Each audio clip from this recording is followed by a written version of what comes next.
Assalamualaikum warahmatullahi wabarakatuh. Saya sedang bersama dengan senior saya, kakak kelas saya di Mesir, Al-Mukarram, Ustadz Dr.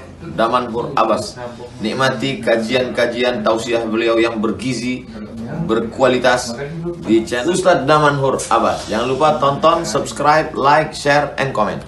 Assalamualaikum warahmatullahi wabarakatuh.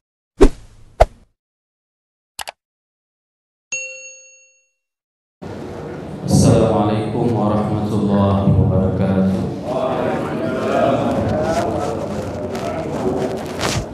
Alhamdulillah alladzi ahyana ba'da ma amatana wa ilaihi nusyur.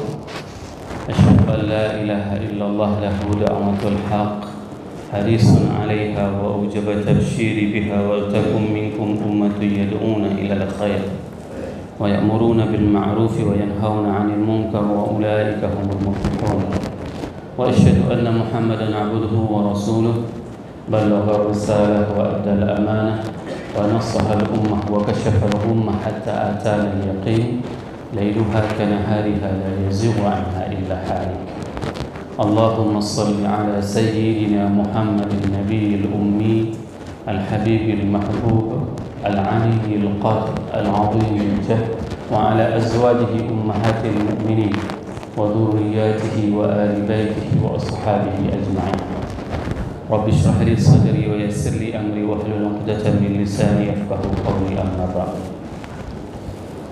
Guru-guru orang tuan yang dimuliakan, ayah bunda yang dicintai, dan bapak ibu jemaah salat subuh yang dirahmati Allah, marilah senantiasa kita memanjatkan puji dan syukur kita kepada Allah yang telah memberikan nikmat kehidupan kepada kita pada saat kita telah dimatikan oleh Allah tadi malam. Allah masih menghidupkan kita kembali di subuh yang berbahagia ini. Tak lupa pula selawat dan salam mari sama-sama kita panjatkan kepada junjungan kita Nabi besar Muhammad sallallahu alaihi wasallam yang telah mengajarkan kepada kita segala aspek tatanan kehidupan ini. Kalaulah seandainya baginda Rasulullah SAW tidak diutus, maka kita tidak tahu apa yang harus kita lakukan pada saat kita terbangun dari tidur. Rasul mengajarkan kepada kita doa pada saat kita bangun dari tidur. Ini merupakan salah satu nikmat. Setelah kita bangun tidur, maka Rasul juga mengajarkan apa saja yang harus kita lakukan. Dan bertuahlah kepada kita walaupun diguyur dengan hujan pada saat masih dengan keadaan yang sangat dingin seperti ini, dan orang-orang lain saudara-saudara kita mendengarkan suara panggilan azan yang begitu jelas, namun mereka lebih memilih untuk berbaring di atas tempat tidur mereka. Terkadang Allah memberikan nikmat materi kepada mereka, dunia diberikan oleh Allah kepada mereka. Akan tetapi nikmat iman itu tidak didapatkan sebagaimana yang subuh ini Allah berikan kepada kita. Terkadang kehidupan ekonomi kita sangat terbatas, penghasilan kita pas-pasan, akan tetapi hati kita dipenuhi dengan nikmat iman. Inilah yang membuat sehingga kita tahu apa yang baik dan apa yang benar. Oleh sebab itu Bapak Ibu jemaah yang dirahmati Allah, perbanyaklah berselawat kepada baginda Rasulullah SAW. Agar apa? Agar nanti kelak pada saat kita dibangkitkan semuanya di hari akhirat, kita akan mencari beliau, sosok yang akan dipinta, akan dicari oleh semua manusia, mulai dari Nabi Adam sampai dengan hari akhirat. Manusia semuanya akan mencari satu sosok. Siapa sosok tersebut? Baginda Rasulullah SAW. Dan semua akan mengakui, wahai Nabi Muhammad, aku adalah hambamu, aku adalah umatmu, berilah syafaat kepadaku. Maka pada saat Rasul ingin memberikan syafaat, maka dihalau oleh malaikat. Wahai Muhammad, jangan berikan syafaat kepada si fulan. Kenapa? Karena dia meninggalkan apapun yang engkau ajarkan. Maka pada saat kita memperbanyak selawat, itu akan timbul rasa cinta kita kepada baginda Rasulullah SAW. Terlebih bulan ini adalah bulan kelahiran beliau. Ini adalah sebuah momentum yang paling luar biasa. Allah masih memberikan umur panjang kepada kita agar apa bisa memperbaiki semua tatanan pelaksanaan kehidupan kita. Semoga jamaah yang berhadir pada subuh yang berbahagia ini merupakan di antara umat Nabi Muhammad sallallahu alaihi wasallam yang akan diberikan syafaat oleh baginda Rasulullah sallallahu alaihi wasallam, dan akan disuguhkan air dari tangan mulia tersebut kepada kita semuanya. Allahumma amin. Bapak Ibu jamaah yang dirahmati Allah, pada subuh yang berbahagia ini kita akan melihat bagaimana para sahabat itu mengungkapkan rasa cintanya kepada Allah dan kepada Rasul. Allah berfirman, a'udzubillahi minasyaitonir rajim, bismillahirrahmanirrahim, qul in kuntum tuhibbunallaha fattabi'un. Wahai manusia sekalian, wahai orang-orang yang beriman, wahai orang-orang yang bertakwa, kalau seandainya kalian itu mencintai Allah, fattabi'un, maka ikutlah aku. Ini adalah sebuah komitmen. Pada saat ada seseorang mengatakan mencintai Allah tapi dia tidak mau mengikuti Rasul, maka ini merupakan sebuah kesalahan yang paling fatal. Kalau ingin kita melihat bagaimana sosok kecintaan para sahabat itu kepada Rasulullah SAW, sungguh luar biasa. Pertama sekali disebutkan di dalam Sahih Muslim bagaimana sosok yang dicintai oleh Allah dan Rasul. Kenapa? Karena dedikasinya terhadap Allah dan Rasulullah. Di dalam Sahih Muslim hadis 2432 ada sebuah hadis yang sangat mengharukan, yaitu pada saat malaikat Jibril mendatangi Rasulullah SAW. Apa yang dikatakan oleh malaikat Jibril kepada sosok wanita yang paling mulia, yaitu ibunda Khadijah. Malaikat Jibril mengatakan bahwasanya, wahai Muhammad, Allah mengutusku kepadamu untuk apa? Untuk menyampaikan salam. Faqra' 'alaiha salam min rabbiha azza wa jalla wa minni. Wahai Muhammad, sampaikanlah salam dari Tuhannya Khadijah dan dari aku kepadanya. Siapa di antara kita yang pernah diberikan salam oleh Allah? Siapa di antara kita yang pernah diberikan salam oleh Jibril? Tidak ada. Salam itu diberikan kepada ibunda Khadijah. Kenapa? Karena dia adalah wanita yang paling mulia, yang menjaga kesuciannya. Pada saat orang-orang Makkah itu terbiasa dengan perzinaan, ibunda Khadijah menjaga kesuciannya. Dia menjaga kesuciannya, dia tidak pernah berzina. Dia menjaga kehormatannya, dan dia mengayomi baginda Rasulullah SAW. Apa yang dilakukan? Semuanya dipersembahkan untuk baginda Rasulullah SAW. Tidak ada satupun yang tidak dipersembahkan. Pada saat Jibril memberikan wahyu pertama, pada saat itu Rasul sangat gemetaran, sangat takut luar biasa. Begitu pulang ke rumah dari Gua Hira, apa yang dilakukan oleh ibunda? Dipeluk oleh ibunda Khadijah. Tenang, wahai suamiku, engkau tidak akan pernah diuji dengan hal yang buruk. Kenapa? Karena engkau adalah manusia yang baik. Maka apa yang dikatakan oleh Rasul pada saat itu? Aku merasa gelisah 100%, tapi setelah dihibur oleh Khadijah, maka rasa gelisahku itu hilang 50%. Ini adalah fungsi istri. Pada suami lagi galau, bukan ditambah galaunya oleh istri.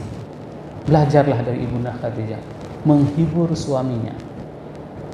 Dan di dalam kitab Manaqib Khadijatul Kubra itu dijelaskan, pada saat ibunda Khadijah tidak mempunyai apapun lagi, beliau ini adalah seorang businesswoman yang paling hebat di Mekah. Kekayaannya luar biasa, hartanya sungguh melimpah ruah. Tapi pada saat memperjuangkan agama Allah itu semua dinafkahkannya, sehingga habis semuanya, tidak ada lagi. Tidak ada satupun hartanya lagi untuk memperjuangkan agama Allah ini. Begitulah dia tunjukkan kecintaannya kepada Allah dan kepada Rasul. Maka apa yang dilakukan? Pada saat tidak ada apapun lagi, maka ibunda Khadijah memesan kepada Rasulullah SAW, wahai Rasulullah, kelak pada saat engkau memperjuangkan agama ini dan engkau tidak mempunyai apapun lagi, dan aku telah mati, maka congkellah kuburku. Ambil tulang belulangku, lalu gunakan untuk kau perjuangkan agama Allah. Ini adalah sebuah dedikasi yang sangat luar biasa. Bayangkan, kalaupun sudah meninggal, disuruh congkel kuburannya, pakai tulang belulangnya untuk perjuangkan agama Allah. Maka pada saat itu Ibunda Khadijah memesankan kepada baginda Rasulullah, wahai suamiku, wahai Rasulullah, agamamu ini akan mendapatkan pertolongan dari Allah. Yakinilah, engkau akan menang. Maka apa yang dilakukan oleh Rasul pada saat Futuhul Makkah? Rasul kembali ke Makkah. Pada para sahabat semuanya mereka itu bernostalgia. Nostalgia mereka pulang ke rumah mereka, tidur di rumah mereka. Tapi Rasulullah SAW tidak melakukan itu. Rasul pulang ke Ma'la. Ma'la itu adalah tempat dikebumikannya Ibunda Khadijah. Lalu membuat tenda. Pada saat para sahabat yang lain semuanya melepas kangen di rumahnya masing-masing, maka Rasul pada saat itu pulang ke Ma'la. Pulang ke Ma'la untuk mengatakan, Saddaqti ya Khadijah. Sungguh benar wahai Khadijah, apa yang engkau ucapkan dulu bahwasanya agama ini akan mendapatkan pertolongan dari Allah, itu sungguh benar. Hari ini aku merasakannya bahwasanya pertolongan dari Allah itu benar. Maka itulah yang diungkapkan oleh Rasul. Rasul tidak pulang ke rumahnya. Rasul bermabit di kuburannya, Khadijatul Kubra. Ini adalah dedikasi, sehingga sangatlah wajar. Sangatlah wajar pada saat Allah menyampaikan salamnya kepada Ibunda Khadijah. Hari ini, wahai para ibu, apa yang sudah dilakukan untuk memperjuangkan agama Allah ini? Apa yang sudah dilakukan? Pernahkah kita memperjuangkan agama Allah ini sebagaimana yang diperjuangkan oleh Ibunda Khadijah? Ini adalah pertanyaan, pelajaran yang harus kita ambil. Lihatlah, contohlah bagaimana sosok seorang ibu, seorang wanita, seorang istri yang memperjuangkan agama Allah ini sampai dengan tulang belulangnya diizinkan untuk digunakan untuk memperjuangkan agama Allah. Sehingga apa? Sehingga hari ini ibu-ibu begitu mudah di dalam menjalani kehidupan. Sehingga kami para anak itu begitu mudah untuk melaksanakan, untuk beriman kepada Allah dan kepada Rasul. Karena apa? Karena perjuangan dari Ibunda Khadijah. Kalaulah seandainya beliau itu tidak mendukung dakwah Rasulullah, mungkin kita tidak akan pernah bisa seindah ini. Mungkin kita tidak akan pernah senyaman ini beriman. Tapi inilah perjuangan yang diabadikan di dalam hadis sahih Muslim tersebut. Bapak Ibu jemaah yang dirahmati Allah, ada sosok makhluk, ada sosok manusia, ar-rijal ahsanuhum indan nas. Dan itu ditanyakan oleh Amr bin As, seorang anak muda. Pada saat Amr bin As menanyakan kepada Rasulullah, siapa manusia yang paling baik, yang paling engkau cintai wahai Rasulullah? Maka pada saat itu Rasul mengatakan Aisyah. Ibunda Aisyah merupakan wanita yang paling dicintai oleh Rasulullah. Dan pada saat itu Amr bin As menanyakan kembali, maksudku dari laki-laki siapa yang engkau cintai? Abuha, aku mencintai ayahnya. Dan ini diungkapkan di dalam Sahih Bukhari, hadis nomor 3656. Rasulullah SAW mengatakan, "Lau kuntu muttakhidan khalilan fattakhaztu Abu Bakar Siddiq khalilan." Kalau seandainya Allah memberikan aku izin, ya, mempunyai kekasih, ya, Khalil itu adalah kekasih, Khalilur Rahman, kekasih Allah, pendamping. Kalau seandainya aku boleh memilih seorang pendamping, maka aku akan memilih Abu Bakar sebagai pendampingku. Coba bayangkan bagaimana keutamaan Abu Bakar. Abu Bakar dedikasinya kepada Rasulullah SAW itu sungguh luar biasa. Apapun dia akan lakukan untuk Rasulullah. Dan tidak ada teknologi, Bapak Ibu jemaah yang dirahmati Allah. Pada saat Rasul mengatakan kepada semua orang-orang penduduk Mekah, wahai penduduk Mekah, aku barusan semalam pergi ke Baitul Maqdis, lalu naik ke langit dan turun kembali. Aku mendapatkan wahyu dari Allah, berita dari langit. Apa yang dikatakan oleh penduduk Mekah? Sudah gila kau Muhammad. Bagaimana mungkin kau ke Baitul Maqdis yang menempuh jarak waktu 30 hari? dan engkau katakan bisa melakukan perjalanan dalam satu malam. Lalu orang-orang yang mendengarkan berita tersebut, ada yang mempercayainya, ada yang meminta konfirmasi. Nah, ya tanya yang lembak urang lain. Ya. Pada dengan Nabi Muhammad pegah lagi ya, ada yang lembak urang lain. Nah, di antara mereka itu ada yang bertanya kepada orang lain, "Wahai Abu Bakar, Muhammad telah mengatakan bahwasanya dia pergi ke Baitul Maqdis, lalu naik ke langit dan pulang kembali. Apakah engkau mempercayainya?" Ditanya oleh Abu Bakar, "Apakah berita itu keluar dari mulutnya?" "Iya. Aku beriman terhadap apapun yang dia sampaikan." Tidak ada Google, Bapak Ibu jemaah yang dirahmati Allah pada saat itu. Kita tidak bisa searching. Hanjit tamita. Hana Ustadz Google watenya. Ya. Tidak ada satupun konfirmasi yang bisa membuktikannya. Tapi pada saat Abu Bakar mendengarkan berita apapun yang keluar dari mulut baginda Rasulullah SAW, maka beliau mempercayainya. Pada saat Umar ingin menyaingi amal yang dilakukan oleh Abu Bakar, ya, Umar mengatakan, "Aku akan sedekah hari ini setengah harta." Bayangkan, kali ini Abu Bakar akan kalah dengan sedekahku. Namun waktu ditanya oleh Rasulullah, "Abu Bakar, apa yang kau sedekahkan?" "Semua hartaku kusedekahkan kepadamu, wahai Rasul." "Apa yang tinggal?" "Yang tinggal itu adalah Allah dan Rasul." Maka hari ini iman kita, ya, ini multi levelnya masuk ke mizannya Abu Bakar. Tak sumayang danyo uronyo iwo ke dalam Abu Bakar. Pakan karena perjuangan goknyan ke danyo jid lagi.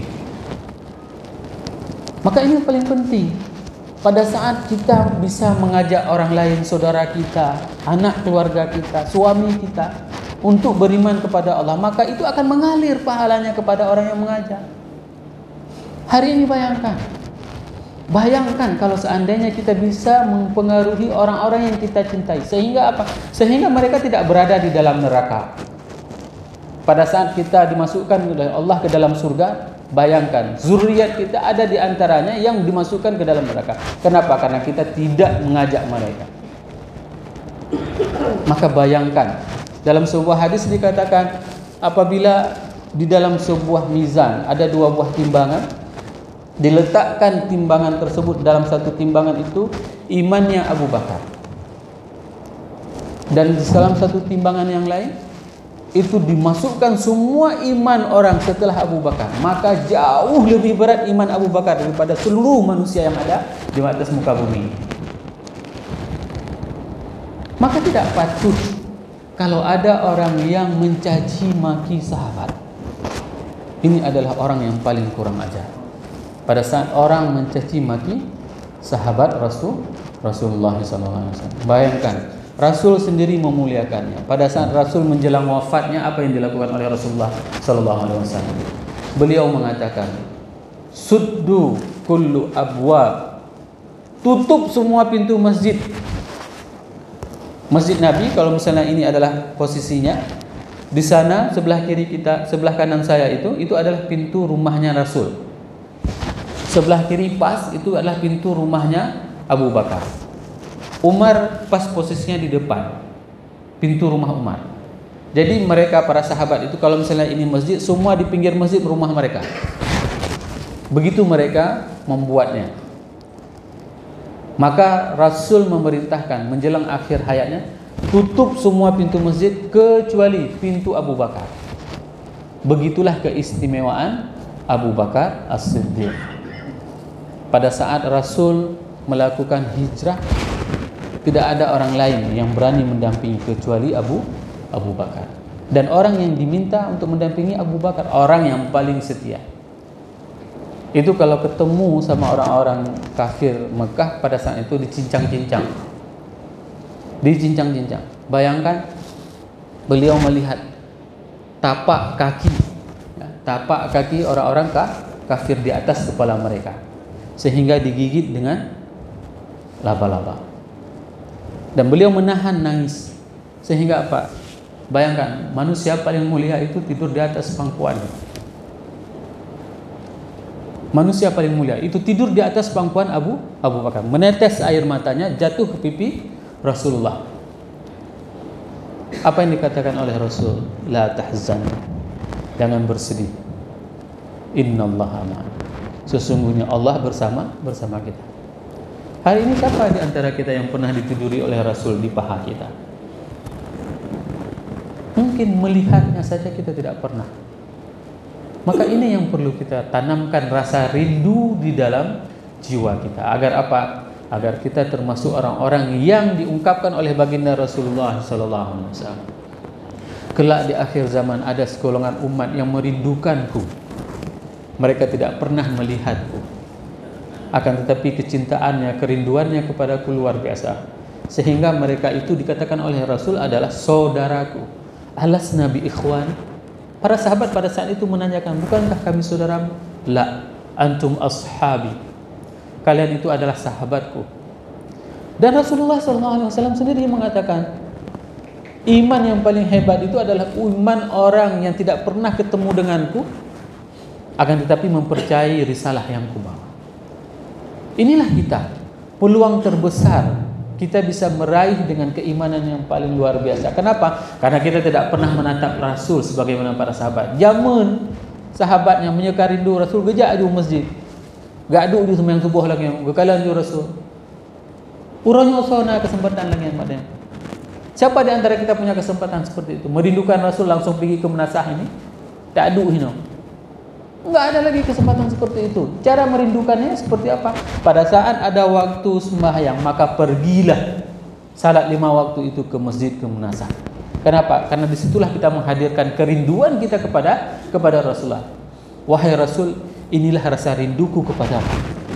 Aku penuhi panggilan Allah karena aku cinta kepadamu.